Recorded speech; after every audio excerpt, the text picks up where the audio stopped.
A gente abordou bastante já sobre essa questão do erro, né, desse pedido para que o processo contra Bolsonaro fosse suspenso aqui. Pelo que a gente viu, isso não vai acontecer. Aliás, está bem longe de acontecer isso, como já até disse o presidente do Supremo Tribunal Federal, e eu acho que ficou ainda mais claro agora com esse pronunciamento e essas 500 páginas da PGR. Vamos começar por aí, inclusive, professora. O que a senhora achou dessa manifestação da PGR que pede a condenação de Bolsonaro por 5 crimes, entre outros réus?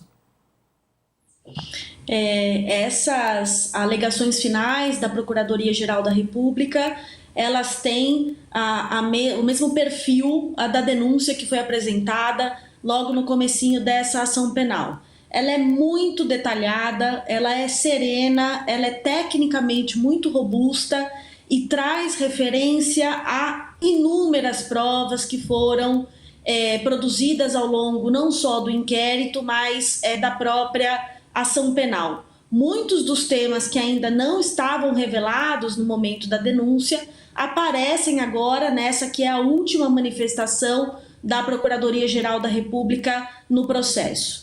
E aí, falando especificamente sobre Jair Bolsonaro, essas alegações finais o indicam como o líder da organização criminosa. Isso significa que ele pode ter uma série de agravantes no momento do estabelecimento da sua pena e também esmiuça de maneira muito detalhada todos os atos praticados por Jair Bolsonaro que o levam a essa condição de líder de uma organização criminosa que tentou dar o golpe no país, bem como abolir as nossas instituições democráticas. Um outro ponto que chama uma atenção grande nessas alegações finais é o fato de que a Procuradoria-Geral da República considera que Cid auxiliou de alguma maneira no desvendar de algumas provas, porém também causou algum tumulto ao trazer versões contraditórias e omissões que foram percebidas ao longo da ação penal. E por isso a PGR pediu a redução do benefício que seria inicialmente dado a ele, que vai ficar num patamar de redução de 1/3 da pena, mas nada relacionado a perdão judicial ou a possibilidade de executar a pena em regime aberto. Então a gente tem alegações finais muito robustas apresentadas pela Procuradoria-Geral da República que mostram com uma série de documentos, vídeos, corroborados em depoimentos, inclusive no curso da ação penal, como esses crimes foram praticados entre meados de 2021 até a eclosão do 8 de janeiro. Não, professora, nós estamos entrando aí na fase final do processo, né, em relação a esse chamado grupo crucial da trama golpista. Depois das alegações finais do Procurador-Geral, 15 dias para as alegações do Mauro Cid, mais 15 dias para a apresentação das razões finais ou dos argumentos finais dos réus. 30 dias e o processo vai estar pronto para que o Alexandre de Moraes peça a marcação da data do julgamento. Acha que esse julgamento, cuja perspectiva de realização é agora para setembro, ele está sendo encaminhado rapidamente demais ou não houve, a seu juízo, comprometimento do devido processo legal? O ritmo é adequado? Olá, Josias. Esse é um dos grandes temas em torno dessa ação penal e, na verdade, a gente percebe que os prazos processuais foram cumpridos, né? Você não tem nenhum tipo de atropelo procedimental no curso dessa ação penal e, inclusive, mostra como o judiciário é capaz de oferecer uma prestação jurisdicional célere no âmbito da justiça criminal. E aqui é importante a gente pensar que no âmbito da justiça criminal, a celeridade ela é não só uma necessidade, porque há uma série de regras de prescrição penal que dão um limite de tempo para que o Estado promova de fato a persecução penal, mas é também uma garantia dos réus, que não podem ficar sujeitos por muito tempo ao crivo de uma ação penal. E nessa ação em particular, a gente tem um réu preso, que é Braga Neto, o que faz com que, pelas regras procedimentais, você tenha inclusive a necessidade de uma maior celeridade, justamente para se garantir que esse réu preso não fique preso por muito tempo antes de uma condenação ou eventualmente de uma absolvição. Então, de fato, pelo ritmo do curso dessa ação penal, a gente está adiante de um possível julgamento realizado em setembro desse ano e, contando os prazos processuais dos eventuais recursos que podem ser apresentados, talvez em outubro já seja possível se imaginar uma execução da pena com trânsito em julgado na hipótese de uma condenação. Não me parece que a gente tenha uma ação que está atropelando procedimentos e prazos processuais, todos os prazos estão sendo seguidos a partir do que diz a legislação e o regimento interno do Supremo e mostra que, na verdade, o ideal seria que as ações de fato terminassem a partir dos prazos processuais e que não ficassem, como outros casos ficam, aguardando por anos e anos em escaninhos do judiciário. Então, me parece que é o correto que está sendo feito nessa ação, o que é muito bom, já que a gente está diante de umas ações penais mais relevantes da história democrática brasileira. Professora, bom dia, Sakamoto aqui, seja bem-vinda. Ou seja, em outubro teríamos a possibilidade de execução da pena já transitada em julgado, ou seja, em outras palavras, em outubro seria possível o presidente Jair Bolsonaro, caso confirme, caso ele seja condenado, ele ir para a cadeia. E nisso eu queria que a senhora analisasse as possibilidades. Há muito tem se falado hoje, inclusive a própria Letícia Casado, outros colegas jornalistas também trataram do assunto, que é a questão de uma possível prisão domiciliar por questões humanitárias do presidente Jair Bolsonaro devido a condições médicas que ele tem em decorrência da facada que sofreu em setembro, né? Então, acho que faz até a pergunta que eu tinha feito para o nosso colega Walter Mairovich. A senhora acha que uma vez decretada a sentença e confirmada, né, ele vai passar alguns dias na cadeia ou ele iria direto ou ficaria em prisão domiciliar direto? Como é que a senhora acha que será a execução dessa pena? Bom, a legislação penal brasileira permite a substituição de penas em regime aberto pela prisão domiciliar na hipótese de um agravamento de doença, idade avançada, no caso de mulheres gestantes, falando aqui especificamente para condenados, né? Mas o judiciário brasileiro em geral, o STJ, o STF, tem uma jurisprudência que admite a substituição da prisão em regime semiaberto ou fechado pela prisão domiciliar nos casos de doença avançada e chamado de uma prisão domiciliar humanitária.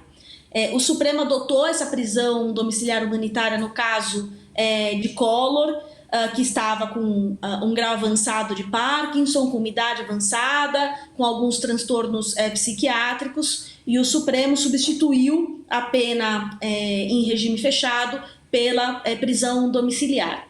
Mas me parece que o caso de Bolsonaro ele é bastante distinto do caso de Collor. Bolsonaro é mais jovem, Bolsonaro se coloca como um ator ativo politicamente. Ele diz que, inclusive, teria condições de concorrer às eleições e de exercer mais um mandato presidencial caso não estivesse inelegível.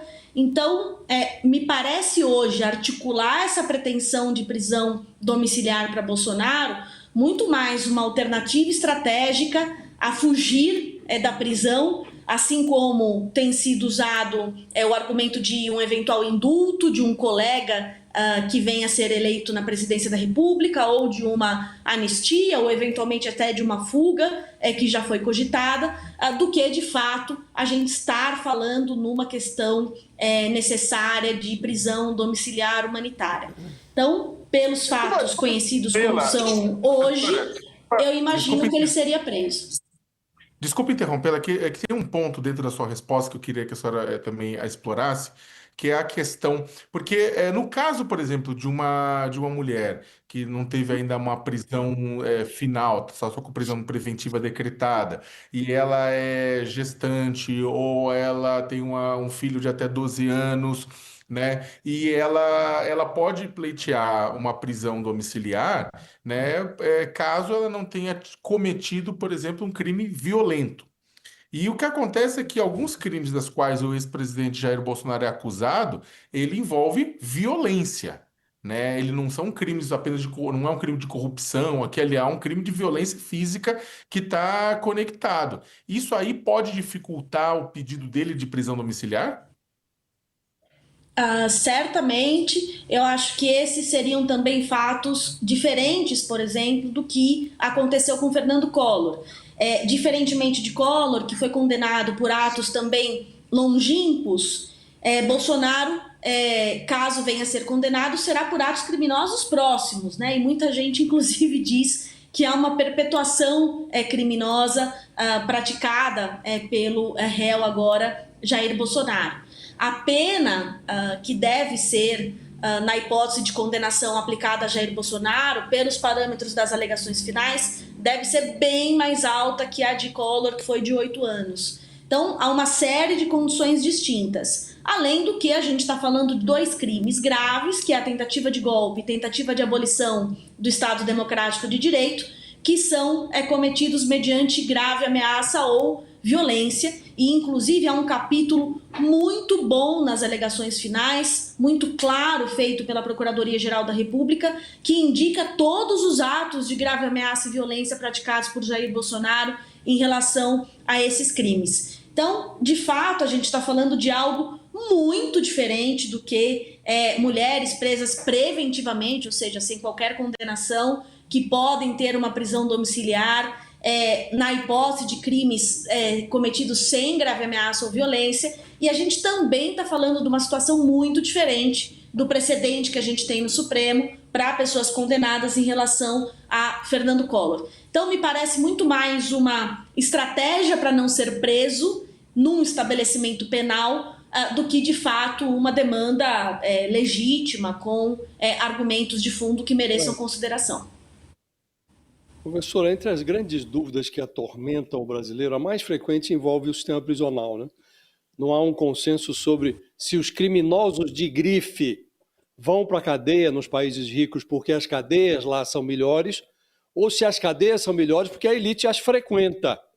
Aqui no Brasil, desperdiça-se frequentemente a oportunidade de aprimorar instalações e serviços carcerários, né? Uma forma de aprimorar talvez fosse qualificar progressivamente a população carcerária, mandando gente graúda, né? O Supremo é guardião da Constituição. Ele tem a possibilidade de qualificar um presídio para abrigar o Bolsonaro, como tinha a possibilidade de fazer isso em relação ao Collor, ou abrir a cela de mais gente, né? Porque tem 62% dos presos brasileiros sofrendo de insuficiência cardíaca, a infecção generalizada em alguns presídios, pneumonia, tuberculose é muito comum nos presídios, né? Não caberia a qualificação de um presídio para receber essa gente? Sem dúvida, Josias, essa é uma grande questão da criminologia, como lidar com a seletividade penal e as suas consequências, né, que também acabam sendo evidenciadas nas condições de privação de liberdade. A gente tem unidades penais muito distintas no país. Nós temos unidades superlotadas, unidades que estão dentro dos parâmetros, temos unidades federais, unidades estaduais. Há uma miríade de unidades e estabelecimentos penais no Brasil, e o Supremo tem encampado uma agenda de melhora do sistema penitenciário já tem alguns anos. O Supremo promoveu uma série de medidas estruturais para a superação de um estado de superlotação e de aprisionamento em condições degradantes em alguns desses estabelecimentos. Mais recentemente julgou que grande parte da população carcerária não deveria estar presa em relação ao porte de drogas para consumo pessoal, ou seja, o porte de pequenas quantidades de drogas que entopem os nossos estabelecimentos penais. E também há, querendo ou não, essa recente novidade do Brasil, que é ter membros de uma elite econômica, política, que eventualmente são encarcerados, né? Já tivemos isso no que se refere ao mensalão, já tivemos também isso no que se refere à Operação Lava Jato, e agora é possível que a gente acompanhe isso nesse episódio mais recente do golpe. O Supremo ele continua com a missão de acompanhar a execução da pena desses réus que foram julgados no tribunal e, portanto, é sua missão estar atenta às condições de aprisionamento. Claro que, se por um lado a gente tem essa clareza republicana de que Bolsonaro, Heleno, Ramagem são réus como qualquer outro réu no sistema prisional, por outro a gente sabe que são pessoas que têm uma influência política grande e que vão merecer uma atenção particular no momento da sua execução da pena. Mas não pela perspectiva do privilégio, mas pela perspectiva para garantir que essa execução da pena se dê dentro dos limites do que é legítimo e legal. E quem sabe, assim como aconteceu com as mulheres, em que a Adriana Anselmo conseguiu a prisão domiciliar porque era mãe de crianças, que as condições de aprisionamento melhorem, eventualmente porque temos também membros da elite que foram aprisionados. A criminologia tem uma série de pesquisas sobre isso, mas me parece um futuro ainda distante, Josias. Professora, a gente está aqui falando sobre esse julgamento da tentativa de golpe, né? E é muito impressionante, mas isso está linkado a um assunto que o Brasil discute neste momento e os Estados Unidos também, que são as tarifas que foram anunciadas por Donald Trump. E a gente sabe que o objetivo principal de Donald Trump, como ele mesmo colocou na carta, era suspender esse processo contra Bolsonaro. Nesse momento, há também uma discussão se poderia também ser, pelo campo jurídico, a suspensão das tarifas. Quer dizer, devolver nesta moeda jurídica lá para os Estados Unidos. E eu queria saber a sua opinião. Hoje a gente estava acompanhando o artigo do advogado-geral da União, o ministro Jorge Messias, lá no The New York Times, e no qual, nesse artigo, ele diz lá que esse tarifaço, né, anunciado por Donald Trump, que coloca 50% de tarifa em todos os produtos brasileiros que entram nos Estados Unidos, essas sobretaxas são infundadas e desproporcionais. Caberia ao Estado brasileiro entrar na justiça contra o governo dos Estados Unidos por essas tarifas? É possível esse caminho? Olha, Fabiola, a gente está diante não só, inclusive, do caso brasileiro, mas de tarifas também que estão sendo impostas aos países da União Europeia, a outros aliados e nos próximos dias, ou quem sabe horas, também contra a Rússia, né, em valores bastante desproporcionais. Pode, inclusive, haver uma tentativa do Estado brasileiro de litigar no judiciário norte-americano para mostrar que, eventualmente, essa ordem ela é desproporcional, que ela não é fundamentada nos poderes que Donald Trump tem, mas não me parece um caminho muito efetivo. Mais efetivo seria que os próprios empresários e consumidores norte-americanos que serão também afetados, né, por essas tarifas, que pagarão essas tarifas, acionem ali o judiciário, inclusive articulando argumentos da sua própria sobrevivência econômica. Não me parece que seja a medida mais adequada diante das que estão disponíveis que o Estado brasileiro promova um litígio no judiciário norte-americano sobre os poderes de Donald Trump, ainda que em tese isso possa ser cogitado como possível. O Brasil tem ferramentas para enfrentar essas tarifas, há uma legislação aprovada pelo Congresso Nacional que fala das medidas de reciprocidade, e aí a gente está falando não só de tarifas, mas de medidas que podem, de fato, trazer uma compensação para o país, ainda que não exatamente no mesmo setor, porque isso é invariavelmente economicamente impossível, mas, por exemplo, a lei de reciprocidade permite que você tenha uma flexibilização da propriedade intelectual, acionando devidamente a OMC para isso, e aí a gente teria, de fato, a capacidade de trazer uma medida de reciprocidade a esse tarifaço imposto por Trump. Então, eu acho que o caminho que tem sido adotado até agora pelo governo federal tem sido adequado. Num primeiro momento, claramente rechaçar essa invasão nos assuntos internos, na soberania do país, nessa atrocidade que é impor tarifas para chantagear um tribunal que está promovendo um julgamento. Então, acho que o tom foi corretíssimo de afastar qualquer possibilidade de que isso aconteça por parte do governo federal. Isso foi muito acertado. Infelizmente, o governo de São Paulo caiu nessa armadilha.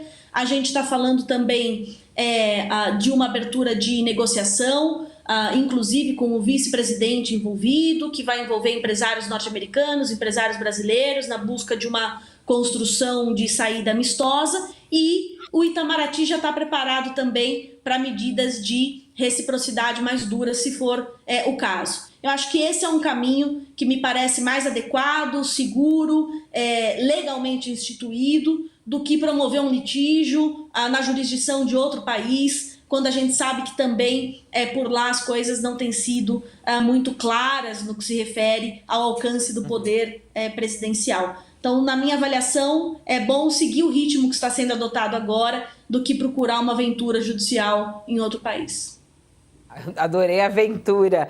Aventura judicial. Tudo a gente está na aventura, né, professora Heloísa? Meu Deus do céu, parece que eu estou numa montanha-russa. Sobe e desce, sobe e desce. A gente está num parque aí que não é nada de diversões. Para quem está conosco na TV, a gente vai ao intervalo, porque tem mais uma pauta jurídica.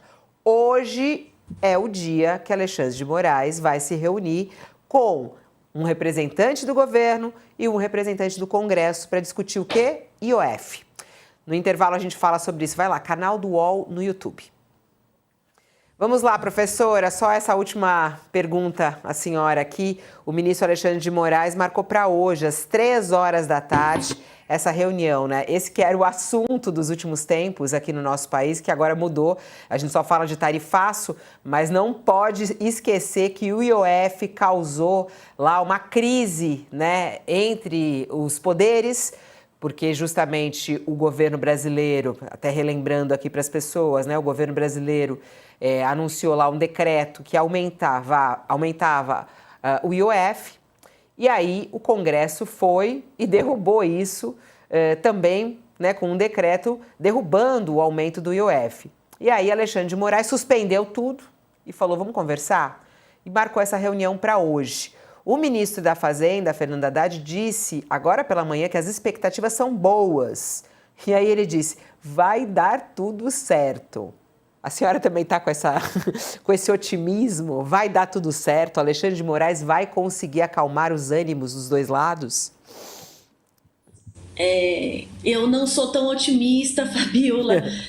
Eu acho que as conciliações que têm sido feitas envolvendo Poder Executivo e Congresso Nacional não têm dado os resultados esperados. A gente já viu um grande esforço do ministro Flávio Dino em tentar promover um acordo, uma negociação no que se refere às emendas parlamentares. Suas decisões e os acordos celebrados foram reiteradamente descumpridos e me parece que isso acabou, por um lado, tornando a autoridade do Supremo Tribunal Federal ainda mais erodida do que aparentemente parece estar. Essa conciliação que também promove um encontro entre poderes que são plenamente capazes de sentar e conversar, que é o Poder Executivo e o Congresso Nacional, também não me parece uma função adequada dada ao Supremo Tribunal Federal. Eu sou muito crítica de audiências de conciliação,